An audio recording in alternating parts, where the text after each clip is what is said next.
ژوئن سال 2005 بود که قطعات بدن زن جوان به نام لیو هونگ می توی رودخونه کالانگ سنگاپور پیدا شد و این شروع یه معمای ترسناک بود.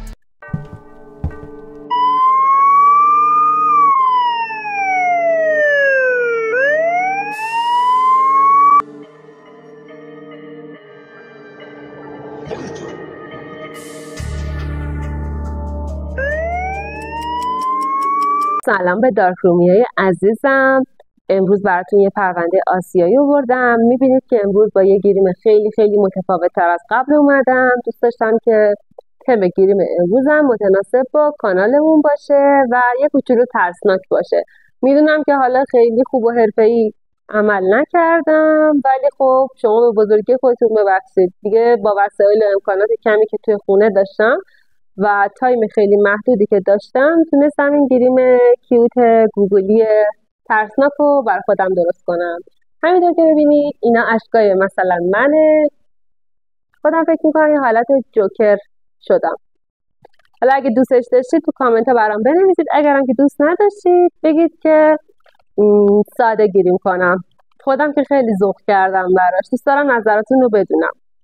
بریم که پرونده امروز داشته باشیم. قبل از هر چیزی اگر که تا الان کانال منو سابسکرایب نکردید سابسکرایب کنید و زنگوله کنارش رو بزنید تا ویدیوها براتون نمایش داده بشه. لیو هونگ می دختری بود که تو سال 1982 تو چانگچون استان جیلیانگ چین متولد شد. اون پس از پایان دوره دبیرستان تصمیم به مهاجرت به خارج از کشور رو گرفت و تو سال 2002 در حالی که فقط 20 سال داشت به سنگاپور مهاجرت کرد. دوست داشت که برای خودش زندگی بهتری بسازه و مستقل بشه و بتونه برای خودش خونه مستقل و کار مستقل داشته باشه و کلی امید و آرزو داشت که بتونه توی سنگاپور آیندهش رو بسازه. اون بعد از ورودش به سنگاپور توی کارخونه به نام ایجر سیستم سنگاپور مشغول به کار شد و شغلش هم اپراتور شیفت شب بود که توی اون کارخونه فعالیت میکرد و تو مدت فعالیتش با یه مرد 50 ساله به نام لیونگ سیوچور که سرپرستش توی کارخونه بود آشنا شد و یه مدت بعد با این آقایی که 50 سالش هست و متأهل هم هستن و بچه داره وارد رابطه شد. شاید پیش خودتون بگید که چرا یه دختر 20 ساله جوون مثل لیو باید جذب یه مرد 50 ساله بشه. این خیلی دلایل مختلفی میتونه داشته باشه.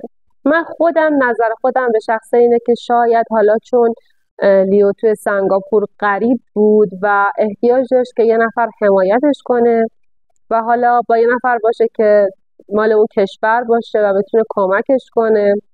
و یه چیز دیگه هم که وجود داره اینه که مردای مسن چون که حالا یه حالت حمایتگر و یه دید قدرتی میدن به دخترای کم سن و سال و دخترها دلشون میخواد که یه مردی باشه که بتونه حمایتشون کنه و قدرت داشته باشه، میتونه مردای حالا سن بالا براشون جذاب باشه.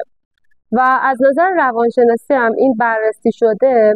من یه جای این جمله رو شنیدم که دخترهای جوونی این اتفاق واسهشون میفته که روابط خوبی با پدرشون نداشتن یا حالا پدر رو به عنوان حامی تو زندگیشون به اون صورت نداشتن. اینا رو حالا از نظر روانشناسی براتون بررسی کردم که چرا این دختر باید جذب یه مرد 50 ساله متأهل بشه. خب از موضوع پروندهمون دور نشیم. تو تاریخ 16 ژوئن سال 2005 یه پاکت مقوایی خیس کنار رودخانه کالانگ توسط یک کارگر نظافتچی پیدا شد. توی اون پاکت پایین تنه بدن یک زن وجود داشت و پلیس ها با بررسی های بیشتر بقیه قطعات بدن اون زن رو توی مکان های مختلفی مثل رودخونه سنگاپور، سطلای زباله و در امتداد جاده اوبی و خارج از ایستگاه متروی آنگ مو کیو پیدا کرد. با استفاده از اثر انگشت مقتول هویتش کشف شد و اون کسی نبود جز لی هونگ می. بله، همون دختر 20 ساله چینی که با هزاران امید و آرزو اومده بود سنگاپور تا بتونه آینده خودش رو بسازه که متاسفانه اینجوری قربانی شده بود. پلیس شروع کرد به بررسی دوربینای مداربسته اطراف که بفهمه چه کسی این تیکه های بدن انسان رو آورده و توی این مکان رها کرده و با بررسی های بیشتر تونستن مردی رو که این قطعه های بدن رو به اون مکان آورده شناسایی و دستگیر کنن و اون مظنون کسی نبود جز لئونگ سیوچور، همون مرد 50 ساله‌ای که توی کارخونه سرپرست لیو بود. و اما انگیزه این قتل چی بود؟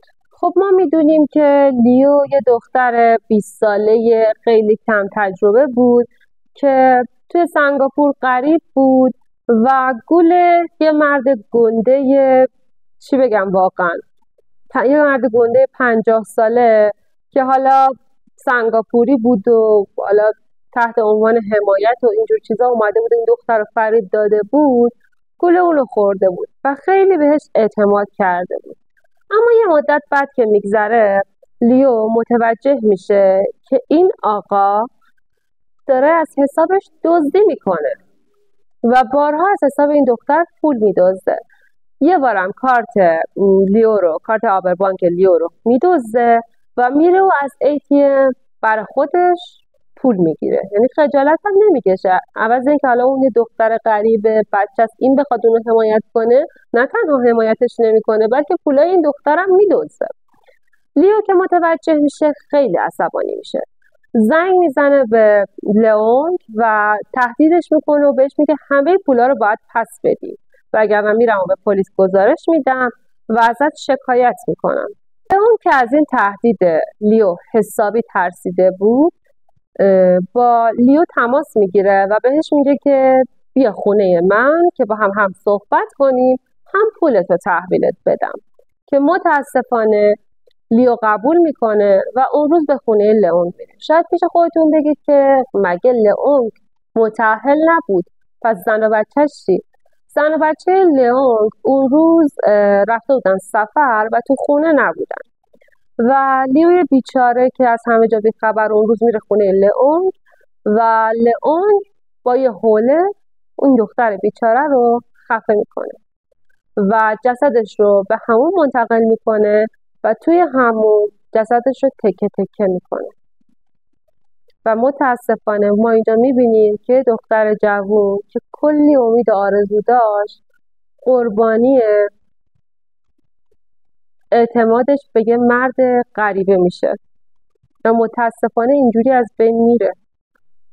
خب همونطور که میدونید لئونگ بعد از اینکه لیو رو خفه میکنه و جسدش رو مسته میکنه تکه های بدنش رو توی کیسه های پلاستیکی میذاره و توی قسمت های مختلف شهر اونا رو رها میکنه.